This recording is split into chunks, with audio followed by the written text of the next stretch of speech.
Okay guys, we arrived at the Roundhouse. I'm gonna go find Forrest and we'll go check out the Reading T1 number 2100. So 2100s, came out of Reading as part of the Rambles. It was one of the engines that ran the Rambles. It spent its life for the Reading. It was outshopped in 1945, September 11, 1945, from the Reading shops. It was originally, it spent its life as a part of the boiler, spent its life as a smaller engine.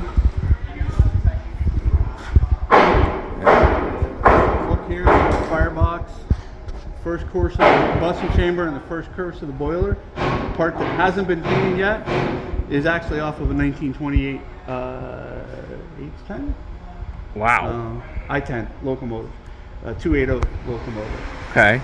The Reading was asked for new engines, and the War Reserve Board said no, you can't build new engines, but you can rebuild anything you have. The serial number stamped up on the steam dome, that makes it the engine. So Reading pretty much took that literally, threw everything else away, cut that part of the boiler, and built a new locomotive. New frame, new wheels, new axles. So that's one way to stick it to the man. The T1.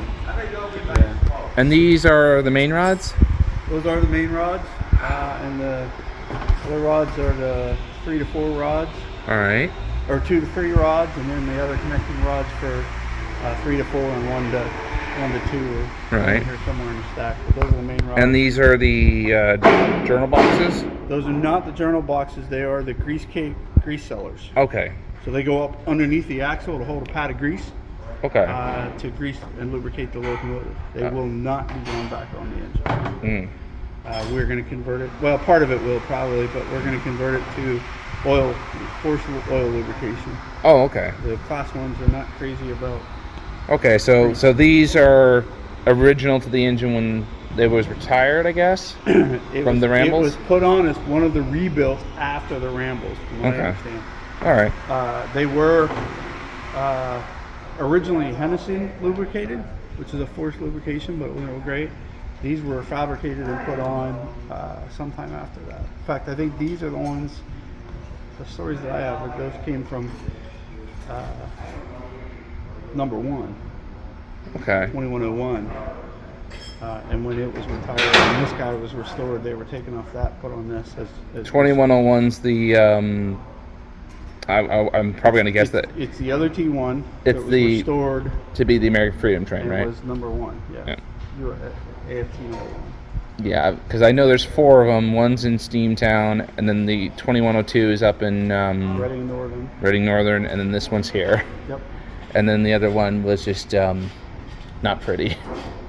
Well, it was pretty, and it was unfortunately burnt in a roundhouse. That I do know, but that's why, and it just sat on display for 30 plus years outdoors. So. Yeah, so it was burnt. In fact, we have its tender. The tenders were swapped because when it burnt in a roundhouse, the coal burned for a long time, and the tender warped the sides of the tender. Mm-hmm. And the where is the tender parked? Outside. Okay. Yeah, there's work going on in it to clean the inside of the system and get all the scale off of it so that we can start to use it again. And I was at the National New York Transportation Museum over in Elkhart, and I saw the tender behind the Mohawk. Is that one of the T1 tenders? I don't know that. Okay, because I swear that that was one of them, and then that was you just basically put there. I don't know. I never heard that one. We can probably poke out this door and you can see it. All right. And that's the cab there, or a new? That's the Captain 47. Oh, that engine there. Yep. Hi, how you doing? Hi, how you doing? But, none of the above now. Here's the tender for the T1. Oh, why does it say Furquist? Because that's what, when it was owned by the previous owner, that's what he named it. It means Iron Horse. Oh, right, because that's the nickname for the foamers, the furquologist or something like that. Yeah, that was, I don't know, it was put on by the former owner. I like it. And it needs to stay ready. Yeah. This one right now, When it's out shop here, it's going to come out painted as American Freedom Train number 250 to celebrate the 250th anniversary. Right. And it's going to be that exact paint scheme up there? Yeah. Yep. Blue on the top, basically on the spoiler, and the side sheets of the firebox. Black everywhere else. The running gear will be black. The tender will be blue with the logo and the crest on it. Okay. And so this is a paint scheme 2101 wore at one time? 2101 wore it when it was Freedom Train number 1. Okay. It was the third version of Freedom Train. It was actually painted 3 times in that 2 years. Okay. It first came out kind of pretty much blue with a red stripe on it. Then eventually it got the red stripe and some of the other highlighting, and then it got the seal. Okay. So it pretty much wore that at some point in time. Neat. You can walk down this side, just watch your clearances. Yeah.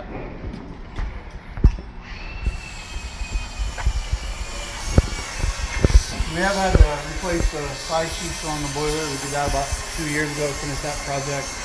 New stay bolts, a lot of new stay bolts on the firebox itself under the combustion chamber.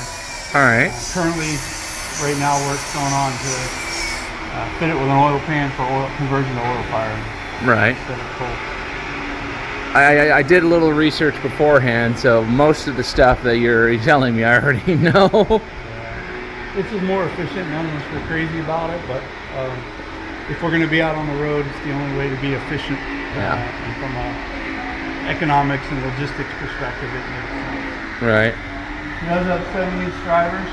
They are standard bearing, friction bearing, brass crowns on them. Are you going to replace them to roller bearings?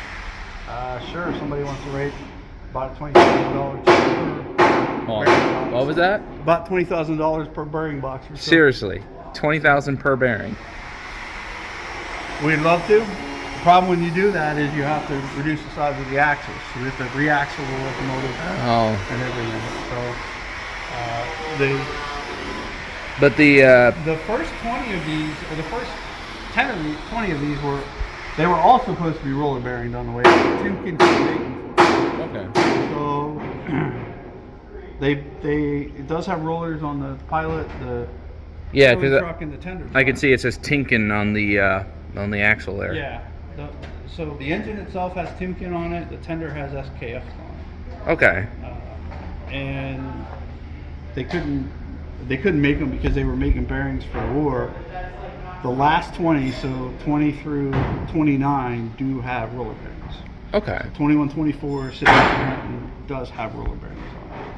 All right. Fortunately, it's not like you just swap them out. You have to swap out wheels and axles because they get turned down. I don't know how familiar you are with steam engine. Yeah. This is the business end. Yeah. Yeah, so you have the piston there, which is connected to the main rod, which then goes to the connecting rod, which then moves with the Johnson bar and pumps basically everything else. Yeah, and it's not one rod. Unlike our models, it's each axle has a rod. So the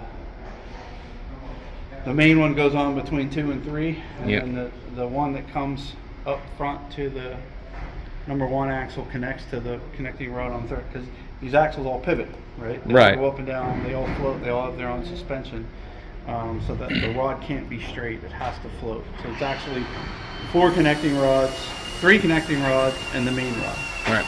And the main rod is what comes off of the crossbar guide thing, right? Right, comes off the crosshead, goes to the main crank pin. Right. Look at this pin, it sticks out far because the connecting rods go back here and the main rod comes out. Right. Can I touch her? Yeah, you can touch her. That's awesome. And that's a massive counterweight. How much does the counterweights weigh usually? Well, they're offset of what the rod is. Right. They got to be balanced of what the rod is. So they would be set, some of them are set so that you could grind them away. Once you got them on there, you could balance them. Right. But you can see the main rod's got way more counterweight because it's got bigger rods, it's got a bigger pin, and it's got the main rod hanging on the outside of it.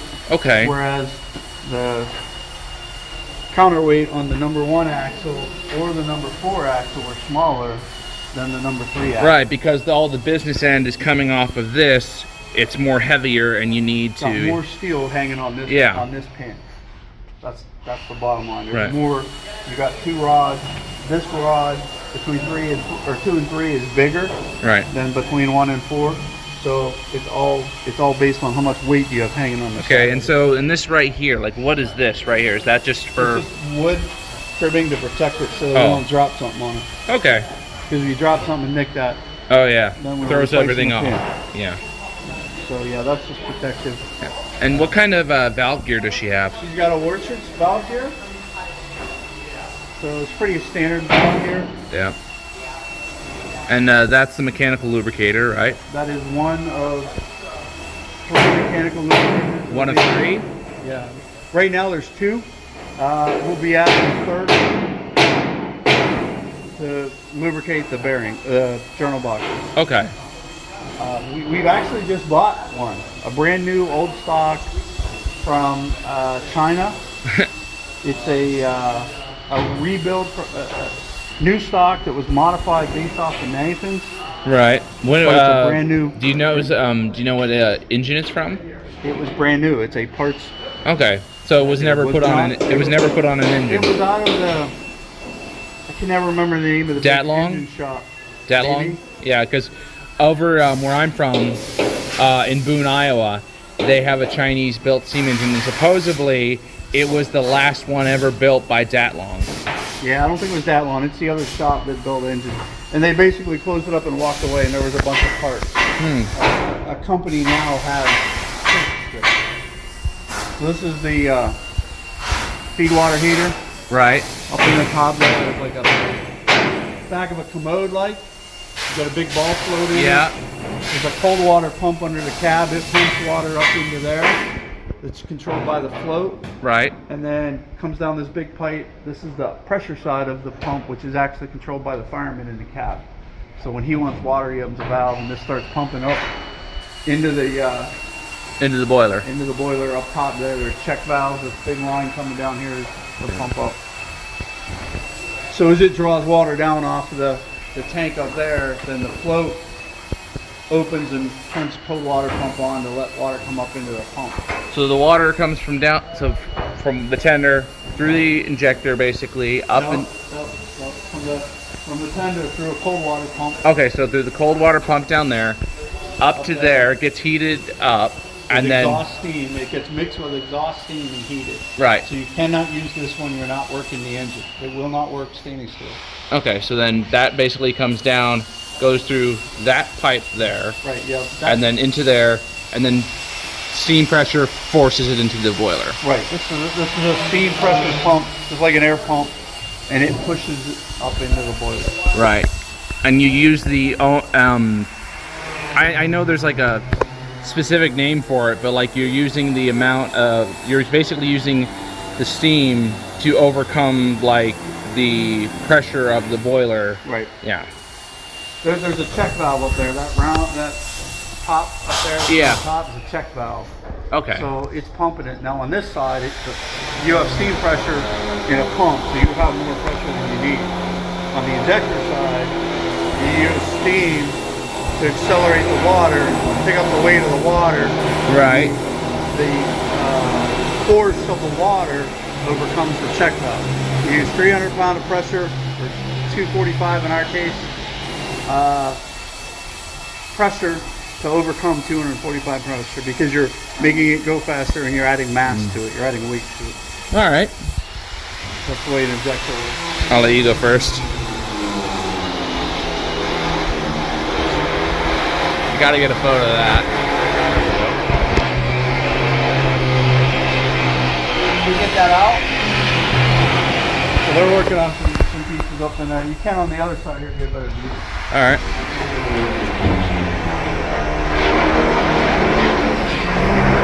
The sheet, there's 291 tubes and 50 flues, 50 superheater units. Cool. That goes up into the throttle, and then the two big valves coming down you see on the side steam branch pipes. are the branch pipes, right? The delivery pipes down I there. actually, I know a little more about this front end than I do the back end, because I actually worked on a replica steam engine. Okay. I was helping build Virginia and Truckee #1 Lion. Okay. Brian, you got batteries? That's why there's none charged right now. Each of those superheaters are about 20 feet long and weigh about. Nothing too exciting on this side. It's pretty much a mirror of the other side. On a steam dome. This side in the cab is an injector. Right. That feeds water up on the engineer side of the engine. Like I said, it's noisy in here today. Yeah. It's a work day. Where's the whistle at? The whistle is not here right now. Oh, it's getting repaired or something? No, it's down on the steam tractor. Oh. We're gonna play with it on the tractor. That's the bottom half of the injector. Oh, okay. We just had a whistle built. We don't know where the whistle for it went. So we had Rizzoli make custom whistles. Build a few more. Rizzoli out in oh yeah, I know them. They built us a Reading 6-gun. Awesome. One of our guys is a steam tractor guy, and it's down on his tractor right now. Okay. We were blowing it down there. Yeah, I actually know a group in the UK. They've rebuilt Titanic's whistles from, like, they actually took measurements of the recovered set that was brought off the ocean floor, and they're gonna blow it on steam. That's cool. We had the drawings. For the whistle here? So we had one. We had a replication made. It sounds great. It'll be better on this engine. Oh yeah. Yeah, I actually saw that, what's his name? Oh, the guys down in Ravenna, with the 2716. They were talking to the guys about that project, and they want to see if they can bring it down and put it on their engine. That'd be cool to hear a ship's whistle on a locomotive. It wouldn't be short on pressure though. No. I think Titanic's boilers ran at about 215 psi. Okay. And then it obviously had to go from the Well, yeah, they needed a volume. Not yeah, but then it had to go from the bottom of the ship to the top, so the pressure you probably. Get a whip hose. Hello, Oh, Forrest. Nice to meet you, Forrest. I'm Chris. Yeah, it's Chris. We are now not going to do that because of the cost of the ash and disposal Right. and logistics. Just trying to move this locomotive around the different railroads burning coal was going to be a nightmare. So we are going to put it back to oil. All right. So yep. So you can see in here. Yeah. Yep. We're just going to drop the old bunker, and I can show it to you. We're painting it. All right. But that'll just drop right back in here, and that's one of the nice things is the bunker had already been built. That's about $20,000 for one of those bunkers. Wow. It's already done, ready to drop right back in. So you brought it here, you took it out thinking, oh, coal's gonna go back in. Yes. And then you're just like, oh well, shoot. Yeah, because as we were talking to other railroads and watching what was happening in the industry, first off, the oil system that was put in this locomotive wasn't correct. Yeah. And the bunker was beautiful, but the oil firing system, how they had it in the grates and the burner itself, all that was just slapped together. Yeah. And it was not a very good or efficient system. And then of course Union Pacific comes along and throws one into Big Boy with no issue. Right, and if you take a look back, Santa Fe had massive 210-4s that were oil burners from day one. So there are other big locomotives, 484s. In fact, 2926 is an oil burner, 3751's an oil burner. And then 844 was coal, but then converted and did just fine. Correct. And when we started to see the costs of the ash disposal, you can't just dump the coal in the ground anymore. You have to have it in containers now. Yeah. And we were talking to other railroads, and by the time we were hearing what the costs were all going to be, that was getting to be difficult. Then you have the big wildland fire out west, $20 million lawsuit. And one of the railroads we were talking to, I called them last March, and because we had been discussing things with them over about a year before that. And the first words out of their mouth after we both said hello to each other were, and the exact wording, "You are burning oil, correct?" Wasn't a question anymore, it was a statement. Yeah. My answer had to be yes, or I was going to be hearing a doubt on. Because the bottom line, as they said, we have no interest in coal or the ash. Yeah. We're concerned about fires. that was the end of the so I kind of solidified that. Yep, the tender's in great shape. We are cleaning the water cistern out. Right. We are going to then recoat it. So that's what a lot of the work's doing right now. Yeah. And then we'll stuff all this down, take care of anything, any little rust areas. There's nothing that's gone through the metal, but just surface rust. Right. Yeah, we'll get her all repainted up. And you do know this is the tender off 2101 that was burned up in the fire, correct? Yeah, that one I did know. Yep. Also, this is I'm pretty sure I've seen this tender before. Not this one specifically, but one just like it. I was at the Elkhart National New York Transportation Museum. Oh, yeah. Yep. And I'm thinking that was a T1 tender behind the Mohawk. It actually is I believe it's a Mohawk tender. It's not a T1 tender. Really? Because no T1 tenders were saved beyond the Reading years separately. Like some like L&N. Because I was told that that it was Yeah. Well, then again, I guess I read it on Wikipedia, so. Yeah, they may have something incorrect there because no Reading tenders were saved past the Reading years. They all went to scrap. The only ones that remained were the ones behind the 4 T1s that survived. Right. That was it. Yep. Oh, it may have been an L&N tender because they look very similar. Because they have the curved slope. I bet you it was the L&N tender. All right. Yeah. Yeah. Because those are very, very similar. Yep. And I think it's 6 of those survived to this day. Of course, sadly, the 284 Birch were scrapped, but 6 of the tenders still survived. Oh yeah, that is a Big Emma tender. Now I remember. A Big Emma. Yeah. And they look very similar to this. All right. Because they have the curved slope and all that. But yep, so we're working on her. And then I'm going to bring you over here. Horizontal turntable, 80 foot. Right. Are you gonna? If it's 80 foot, how are you gonna fit her on it? We're not. So we are actually going to have to move to stall 3. We're in stall 2 right now. We'll have to go over to 3 and have the straight line in. Building isn't long enough either. It's only an 80 foot. So. Oh, so when this. we're done, we'll have to be outside. Oh, so you're gonna have to back her up through that opening down over there. Yep. So, yeah, when we're done, we'll be outside. Now, over winter, we will disconnect and then put the locomotive in, leave the tender outside. But right. For when we're operating, she'll have to be outside. Right. Yep. So we're taking a look at building a temporary canopy, but we'll cross that bridge when we get to it. Okay. This is the America car, fully restored. They lease it out for private rail trips and rail journeys. Hey, Matthew. That was interesting side story on this one.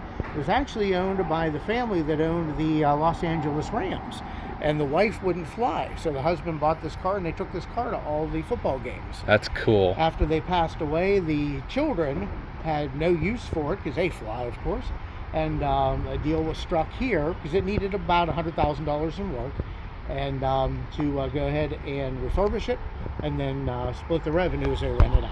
Okay. Yeah, it's just kind of interesting little history there. So yeah, this is the oil bunker here. It holds 5,000 gallons. The construction of it was done very, very well. So we are just cleaning it, we're repainting it, and then we'll put it back in the tender there for the 2100 burn oil. And what's that tender over there? The tender over there, and we can take a look at that. This is the tender off of the ex-Grand Trunk Western 282, number 4070. Okay. And the tender itself and the cistern are completely done. The frame, the trucks, all that's good. But the tender itself has got a tremendous amount of rust on it. However, it can be utilized to make a template for the new one to be made.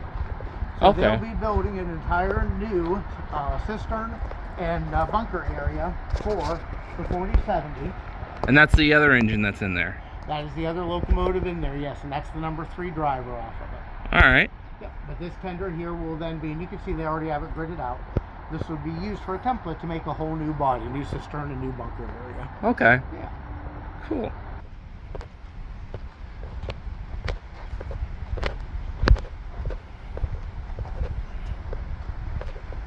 I love this little switcher. Oh yeah, little Plymouth here. Yeah, we do a couple things here. Yep.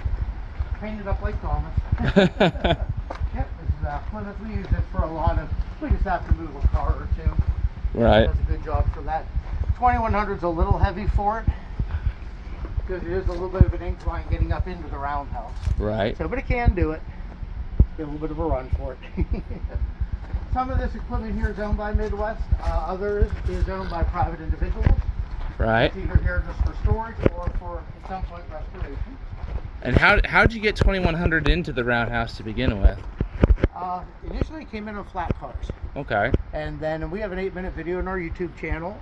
It was then lifted up off the flat cars with jacks. The flat cars slid out from underneath and then dropped down. And then we used the Plymouth, or at other times used the RS3 here to push it into the Roundhouse because the front coupler is still attached. Okay.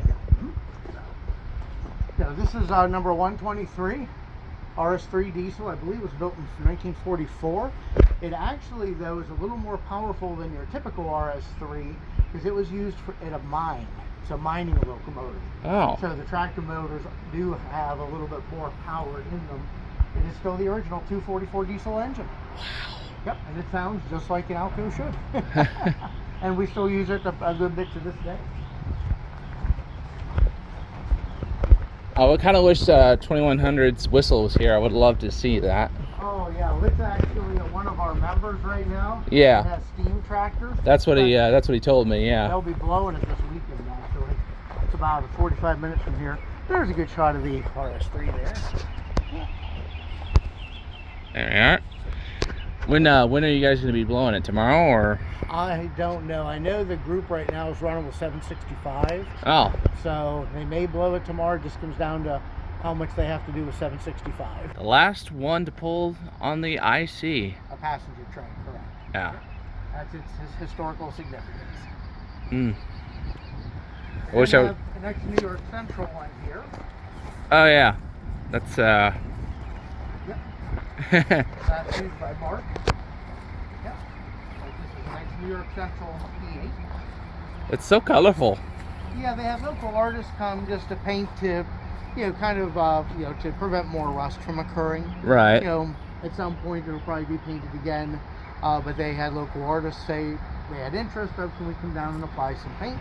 They said, sure, why not? It's a protective coating, and so they let them come down and do that. And you can see the gentleman signs his name there. Yep. And then the last two E8s are ex-Pennsylvania Railroad E8s. All right. And we actually had the prime movers running in them about 8 years ago. Really? Yes. Unfortunately, somebody came and cut the wiring harnesses Oh no. to the trucks. So to have them operational and move again, those would all have to be replaced because they just came in and cut them off with torches to steal the copper. Some people.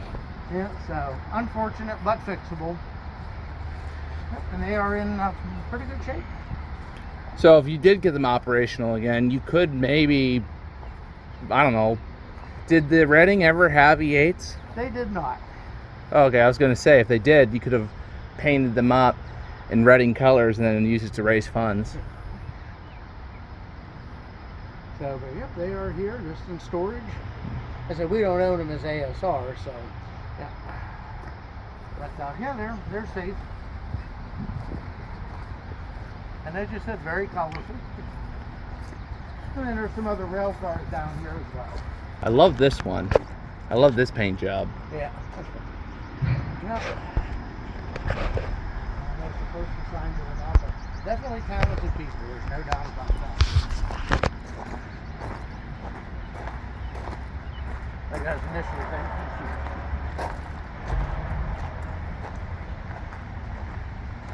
And then an Amtrak. Yep. The Amtrak coach, a couple of them, and then our Vanderbilt tender. Oh wow. Oh, it's big. It's actually taller than the locomotive that's in Vanderbilt. And they were bringing 2100 in coming through Chicago. The Vanderbilt tender up on the flat car only cleared some of the underpass bridges. Right. By an inch and a half. Inch and a half. Inch and a half. I talked to the engineer. He said I was down to 2 miles an hour. Yep, so here's the Vanderbilt tender. And it has been modified. It has a coupler on both ends for a 20,000 gallon water cistern. And then it has the bunker area is tool storage. So there's shelves and things in it. All right. Although we are considering taking that out and putting another oil bunker in, so that way it would almost double our distance the 2100 could travel without needing any fuel for, oil for fuel or water. Because we would then have 39,000 gallons of water on board and approximately 8,500 to 9,000 gallons of fuel oil. Yeah, that's not a bad idea. Although you could do what 4014 has and put a couple of boxes right here. That's what I was thinking. Just box the whole thing in with some brackets, and then you have all sorts of storage. Yeah. But if somebody wanted to take the brackets off and the boxes off, then you're back in to your original Vanderbilt tender. This is from a Great Northern articulated locomotive, but we don't know which one it came off of. Okay. It came off on articulated, but we don't know which one. Do you have the? Is there like a serial number on it? There's nothing that we found to where Great Northern kept track of what tenders went with which locomotives, unlike the Pennsy did. From what I understand, Reading didn't either. So it was just a tender, but so 2100's tender, we know is from 2101, but it could have been from any other, It's possible it may have been switched other times as well. Yeah. And there's no records of it though. So yeah, we have no way to know if it's the original tender on any of those locomotives or not. Yeah. I'm actually doing my own research into the Pennsylvania Railroad. I've been trying to find like archives and stuff like that. Yeah, I even had Russell look that up for me. But I'm trying to figure out what happened to the K4 2445. That was the one that was in the broker wreck in Woodbridge, New Jersey. Yeah. And I've been trying to figure out, was it repaired or was it scrapped after the wreck? Yeah. Because I know it was scrapped. That's the eventual fate because there's only 2 of them left. Right. But what was it right after, or was it, Pennsylvania Railroad Historical Society may know, but I mean, he looked there and he couldn't find anything. Wow. I've even considered looking into the New York Central archives because they merged into Penn Central, so maybe something got moved from one place to another and it ended up in a New York. Possible. Yeah. Yeah, because sadly a lot of those records were lost to time. Management just tossed them out. Thankfully, we have most of the records from the Reading from when steam ended through the Rambles, because the gentleman preserved them. Wow. And has them in his private collection. So we have a lot of information during the Rambles years of what happened to these locomotives and their disposition and what repairs they needed and how much money it was going to cost and all of that. That is awesome. Oh, it is. In fact, actually, one of the real interesting side stories, there's a document there that one of the managers was investigating putting roller bearings in 2100, 2101, and 2102. Really? From the roller bearing T1s that were being scrapped and just swapping them out. It didn't happen, but the inquiry was made. Should we swap them to roller bearings? I mean, yeah, because the frames are the same. Yeah, I mean, if they did that, I mean, do you think 2101 would be a little more? I mean, even if the roundhouse fire still happened, do you think it would have been maybe restored operating condition? No, it could be, because I talked to Steve Wickersham, who was the chief mechanical officer. He just said, Forrest, you're going to have to rebuild everything, all your little brass and copper parts in the air pumps, in the feed water heater, all that's ruined. Mm-hmm. So he said they're all rebuildable, but you're into tremendous money to do. You'd be into $3.5 million. Yeah. But he said the grease didn't even melt in the grease cakes. He said the fire was hot above, not below. Yeah. And he said it didn't damage the metal of the firebox or boiler. So. But all the little finer bits, yeah. All your little finer bits are all going to have to be rebuilt. Funny how that works, isn't it? That, like you'd think that like this, the side sheet would just completely warp and bend and twist, and this would like melt. But no, it's just like a window. Yeah. The grease didn't even melt in the grease cellars. He said there was heat there, but not enough to even melt the grease. And the diesel that was in the roundhouse that was burned up also was restored and put back in service. Yeah. But he said we knew it was going to be a full rebuild, front to back, top to bottom, and when we had the opportunity to get 614, which is an all-welded boiler and all roller bearing on every axle. And 614 is sitting on a siding doing God knows what. Right, and he said, if we're going to rebuild a locomotive, why not pick the most modern one? Yeah. So I can understand that decision. Yeah, 614's a Chesapeake in Ohio, right? Correct. All right. Yeah. But he said as far as the Reading T1's going, 2101, he said, give me tonnage and a mountain or a hill in front of me, I'll take a T1 over anything else. He said they could lug tonnage up a mountain at 20 miles an hour or cruise the flatlands at 60, both very easily. They didn't care. They just did it on. You can see a sector over there switching cars. Yeah. That's why we have to have the visors. Yeah. High visibility on them. And sadly, some of the cars here are, in pretty deteriorated stages. Right. Yeah, that's a shame. Because what happens is water from the roof and the windows gets down and lays in the bottom here and just starts to rot all of a sudden. Yeah. So when the T1 is operational, where are you guys planning on running her? I mean, there can't be a lot of places where you can run Northern. Well, believe it or not, she can run on rail as light as 116 pounds. Right. Yep. And she can go anywhere pretty much 765 today. We have had 7 railroads. We've made no announcements yet, but we've had 7 railroads write letters of intent to us for operation. And we are in negotiations with 2 of them right now with contracts. Okay. So as soon as they are signed and the railroads want to make it public, we'll definitely be making announcements. Right. Probably let them make the announcement initially. Right. I'm definitely going to try to save up for at least the first ride out. You're aiming for next year for her to run again, right? We are hoping to have the locomotive done so in the fall of next year we can begin excursion service. Yeah. And generate some revenue. How close are you guys from, like, at least, testing everything on steam? Like putting a fire in it and all that? We're hoping to do a fire up by the end of this year. Hopefully before Thanksgiving. Right. We have funding to get us that far. And then we have still $145,000 to raise for all the running gear work we need to do. And then final paint, jacketing, lagging, all that. Pay for the insurance because it's going to increase $25,000 a year. Yeah. When we're running, because right now we just have to pay a static fee. Right. So, and then once you get it, going, yeah. Yeah, then the insurance goes from 10 grand to 35 grand. Yeah. So you get the steam, you get the firebox finished, and you start bringing up steam pressure and all that. After that is done, how long does it usually take to, like in the most optimal sense? What does it, take? Like how long would it take to, finish the running gear? Basically, with $145,000, we can be done in 12 to 15 months. The Wow. key is getting the $145,000. Okay. If that takes 6 months, push everything back 6 months. Okay. So that's the key, is the 145.